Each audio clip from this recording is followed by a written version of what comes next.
Sandeep Ghuge police अधीक्षक सांगली व रितू खोकर अपर police अधीक्षक तथा नोडल अधिकारी सांगली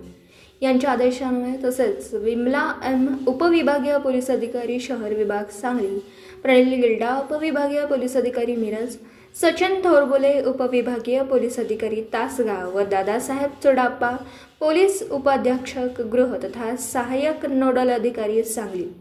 यांच्या मार्गदर्शनाखाली विधानसभा सार्वत्रिक निवडणूक 2024 अंतर्गत सांगली जिल्ह्यामधील एकूण 8 विधानसभा मतदारसंघामध्ये निवडणूक प्रक्रिया सुरू असून निवडणुकीचे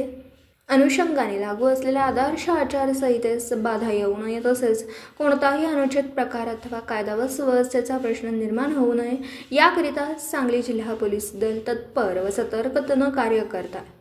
त्याप्रमाणे जिल्ह्यामध्ये मोठ्या प्रमाणात पोलीस बंदोबस्तही तैनात करण्यात आला। विधानसभा सार्वत्रिक निवडणूक 2024च्या अनुषंगाने सांगली जिल्ह्यामधील एकूण 8 विधानसभा मतदारसंघात कोणताही गैरप्रकार घडू नये, उदाहरणार्थ मतदार यांना पैसे वाटप करणं तसेच कोणत्याही आक्षेपार्ह वस्तूंचं वाटप करणं, प्रलोभन दाखवणं, गुन्हेगारी कृत्यांना वेळीच आळा घालणं, संवेदनशील भागातील हालचाली घडामोडी वेळीच लक्षात येण्याकरिता खबरदारी म्हणून सातत्याने विविध ठिकाणी सांगली जिल्हा पोलीस दलाकडील शासकीय ड्रोन कॅमेराद्वारे करडी नजर ठेवण्यात येते।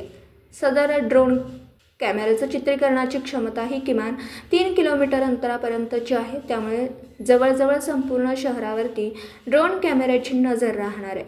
त्यानुसार आज दिनांक 18 नोव्हेंबर रोजी 282 सांगली मतदारसंघामधील सांगली शहरातील बडर कॉलनी, शामराव नगर, ST स्टँड परिसर या भागात 281 मिरज मतदारसंघामधील मिरज शहरातील अमननगर, समतानगर, इंदिरानगर, भारतनगर या भागात तसेच 287 तासगाव कवटेमंकाळ मतदारसंघातील तासगाव शहरामध्ये सोमवार पेठ, मोमीन मोहल्ला या ठिकाणी शासकीय ड्रोन कॅमेऱ्याद्वारे करडी नजर ठेवण्यात आली आहे। सदरवेळी संबंधित पोलीस ठाण्याचे प्रभारी अधिकारी, पोलीस उपनिरीक्षक पठाण, सायबर पोलीस ठाणे, पोलीस हेड कॉन्स्टेबल मुजावर, जिल्हा विशेष शाखा सांगली व इतर स्टाफ हजर होते।